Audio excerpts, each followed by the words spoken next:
साथियों, आप सभी का स्वागत है आपके अपने चैनल शॉर्ट मैथ में। आज हम लोग देखने वाले हैं बिहार बोर्ड के बच्चों के लिए फिजिक्स का लेसन 5 ऊर्जा के स्रोत से संबंधित जितने भी ऑब्जेक्टिव बनते हैं वो टोटल का टोटल, वो भी चुनिंदा। इसके बाहर आपको एक भी ऑब्जेक्टिव देखने को नहीं मिलेगा इस चैप्टर से, क्योंकि यहाँ पे जितने भी निचोड़ बनते हैं ना, एकदम वीवीआई क्वेश्चन वही क्वेश्चन लेकर के आए हैं। तो आप लोग 10 क्लास के विद्यार्थी और आपका बोर्ड एग्जाम है तो हमारे चैनल में अवश्य जुड़िए। चैप्टर बाय चैप्टर आपको ऑब्जेक्टिव क्लियर करवा रहे हैं, एक नंबर भी ऑब्जेक्टिव गलत नहीं होगा एग्जाम में। तो चलिए फ्रेंड्स, आप लोग तैयार हो जाइए फटाफट से। और अभी तक हमारे चैनल से नहीं जुड़े तो चैनल को पहले सब्सक्राइब कर लीजिए, साथ ही बेल आइकन दबा लीजिए और वीडियो को लाइक शेयर जरूर कीजिए। और फटाफट से आंसर आप लोग को बताना है। तो स्टार्ट करते हैं। ये है ऊर्जा के स्रोत फिजिक्स क्लास 10 के लिए, ठीक है। क्वेश्चन है, ऊर्जा का एसआई मात्रक क्या होता है? क्या होता है? फटाफट से आप लोग कमेंट करना है, क्या होगा इसका राइट आंसर। क्या कैलोरी होता है, जूल होता है, ताप होता है या न्यूटन होता है? ऊर्जा का ऐसा मात्रक बताना है तो ऊर्जा की ऐसा मात्रक बताएं, जूल होता है। ऊर्जा का ऐसा मात्रक जूल होता है। अगर ऑप्शन बी आप लोग बताए हैं तो बिल्कुल सही बताए हैं, बहुत अच्छा। चलते हैं अगले सवाल की ओर, फटाफट से क्लियर करते हैं। सवाल दिया हुआ है कि ग्लोबल वार्मिंग, ठीक है, ग्लोबल वार्मिंग के लिए निम्नलिखित में से कौन सी गैस उत्तरदायी है? ठीक है, प्रदूषण ज़्यादा मात्रा में हो जाता है, ग्लोबल वार्मिंग हो जाता है, ग्लेशियर पिघलने लगेगा। तो ग्लोबल वार्मिंग के लिए निम्नलिखित में से कौन सी गैस उत्तरदायी है ये बताना है। क्या N2 होता है, नाइट्रोजन अणु है, CO2 कार्बन डाइऑक्साइड है, या O2 ऑक्सीजन अणु है, या NH3 अमोनिया है? क्या होगा राइट आंसर? तो ग्लोबल वार्मिंग के लिए जो उत्तरदायी है वो मुख्य रूप से CO2 है। CO2 की मात्रा बढ़ेगा तो पृथ्वी का टेम्परेचर हाई होगा, जब हिमालय जैसे जो बर्फ से ढके हुए हैं वो पिघलना शुरू हो जाएगा फिर। तो ग्लोबल वार्मिंग का खतरा बना हो रहा है धीरे धीरे। अगला सवाल है कि जीवाश्म ईंधन की ऊर्जा का वास्तविक स्रोत है। ध्यान समझना होगा कि जीवाश्म ईंधन की ऊर्जा का वास्तविक स्रोत, ये आपको पकड़ लेना है। ये ऊर्जा का वास्तविक स्रोत क्या होगा? क्या सूर्य होता है, या चंद्रमा होता है, या नाभिकीय संलयन, या इनमें से कोई नहीं? तो ऊर्जा की वास्तविक स्रोत फटाफट से आप लोग कमेंट कीजिए। तो ऊर्जा का वास्तविक स्रोत सूर्य होता है। क्या होता है? सूर्य होता है। ऑप्शन ए इसका राइट आंसर हो जाएगा। चंद्रमा के पास खुद का प्रकाश नहीं होता है, ठीक है। नाभिकीय संलयन में ये अलग प्रक्रिया होती है, बम वगैरह विस्फोटक यानी जैसे बड़े बड़े यंत्रों को बनाने में इसका प्रयोग किया जाता है प्रयोगशाला में। अगला सवाल है कि आदर्श ईंधन से कौन सी गैस उत्सर्जित होती है? आदर्श ईंधन से कौन सी गैस उत्सर्जित होती है? क्या मीथेन होता है, या ऑक्सीजन होता है, कार्बन डाइऑक्साइड होता है, इनमें से कोई नहीं? क्या होगा राइट आंसर? तो ध्यान देंगे, आदर्श ईंधन से जो गैस उत्सर्जित होती है वो मुख्य रूप से CO होता है, कार्बन मोनोऑक्साइड होता है, लेकिन यहाँ पे ऑप्शन दिया हुआ नहीं है। तो ऑप्शन की बात करें, ऑप्शन डी इसका राइट आंसर हो जाएगा, ऑप्शन डी। चलते हैं अगले सवाल की ओर। अगला सवाल हमारे पास क्या दिया हुआ है, ध्यान से समझना होगा, वीडियो में बने रहें आप लोग, बहुत ही अच्छे ढंग से आप लोग ऑब्जेक्टिव क्लियर होगा, सीधा माइंड में जाएगा। सौर प्रकाश, ठीक है, सौर यानी सूर्य प्रकाश वोल्टीय सेल में सौर ऊर्जा को किस रूप में परिवर्तित करता है? ठीक है, किस रूप में परिवर्तित करता है ये बताना है आपको। तो ध्यान देंगे कि सौर प्रकाश वोल्टीय सेल में सौर ऊर्जा को जो है किस रूप में, सौर ऊर्जा मतलब सूर्य से जो प्रकाश मिलता है उसमें ऊर्जा ही रहती है, और सोलर सेल में पड़ेगा तो इसमें से तार निकला रहता है, किस में बदल जाता है, तो यहाँ से क्या निकलता है, करंट निकलता है। किस रूप में परिवर्तित करेगा? क्या विद्युत ऊर्जा में, जनित्र चलाकर विद्युत ऊर्जा में, ऊष्मा ऊर्जा में, या प्रकाश ऊर्जा में? तो राइट आंसर हम पर ही बता चुके हैं आप लोग को, क्या होगा, तो विद्युत ऊर्जा में परिवर्तित होता है, जो ऑप्शन ए इसका राइट आंसर हो जाएगा। ऑप्शन ए आप लोग बताए तो बिल्कुल सही। चलते हैं अगले सवाल की ओर। अगला सवाल है, सौर कुकर जो भोजन बनाने के रूप में काम आता है, ठीक है, गाँव देहात में अभी नहीं देखने को मिला है लेकिन बहुत जगह इसका प्रयोग होता है। सौर कुकर में भोजन पकाने के लिए किस ऊर्जा का प्रयोग किया जाता है? किस ऊर्जा का प्रयोग किया जाता है? क्या पवन ऊर्जा का, सौर ऊर्जा का, जल ऊर्जा का, या जीवाश्म ऊर्जा का? राइट आंसर आप लोग बताना फटाफट से। और देखिए, बड़ा सिंपल सा क्वेश्चन है कि सौर कुकर में क्या दिया हुआ कि सौर कुकर में भोजन पकाने के लिए किस ऊर्जा का, तो नाम में ही पहले छोड़ चुका है कि सौर कुकर है, तो सौर कुकर कन्फर्म है कि सौर ऊर्जा का प्रयोग करेगा। ऑप्शन क्या होगा, बी इसका करेक्ट आंसर। ऑप्शन बी आप लोग बताएं, बिल्कुल सही।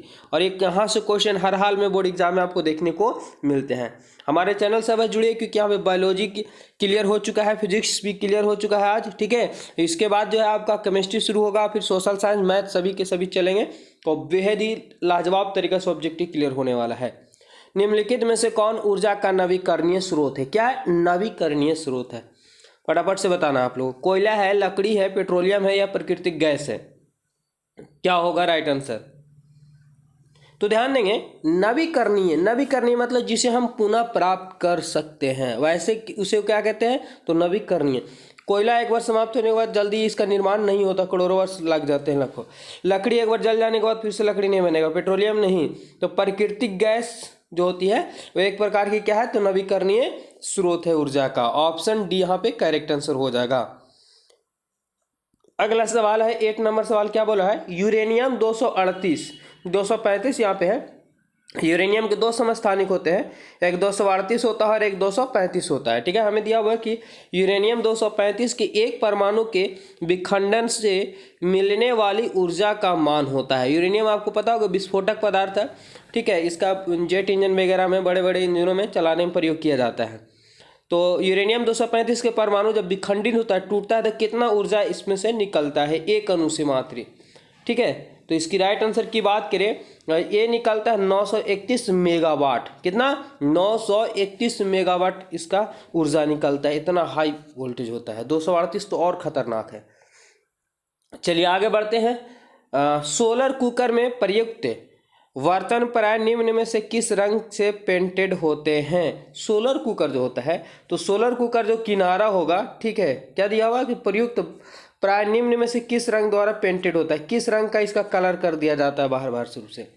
तो मुख्य रूप से क्या श्वेत होता है? श्वेत लिखा चुका है, कोई दिक्कत नहीं है।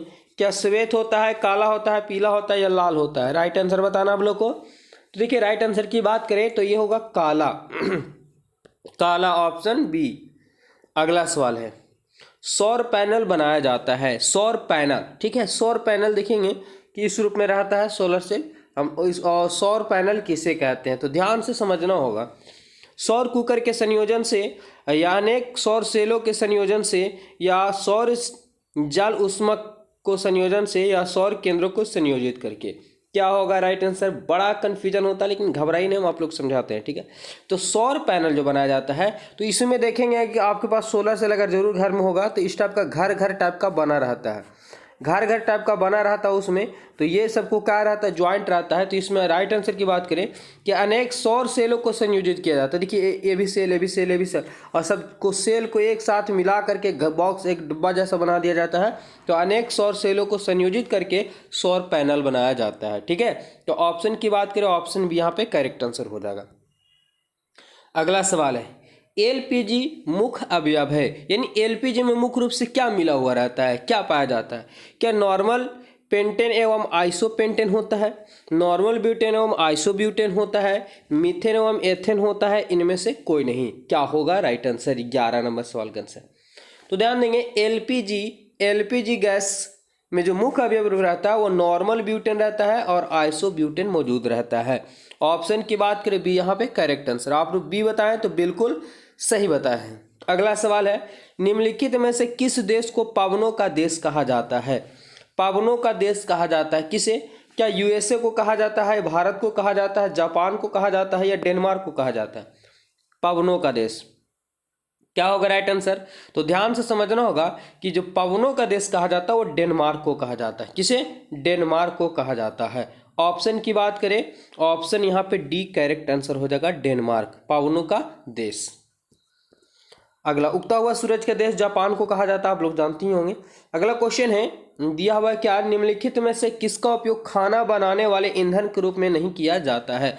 और यहाँ पे बहुत से विद्यार्थी जो है इस सवाल को गलत कर देते हैं। थोड़ा सा पढ़ते हैं कि निम्नलिखित किसका उपयोग खाना बनाने, ईंधन, अब इतना देखें उसके दिमाग में आ जाए कि अच्छा एलपीजी गैस का तो प्रयोग करते हैं सिलेंडर का, जो हो जाएगा गलत, क्योंकि यहाँ पे दिया है कि ईंधन के रूप में नहीं किया जाता है।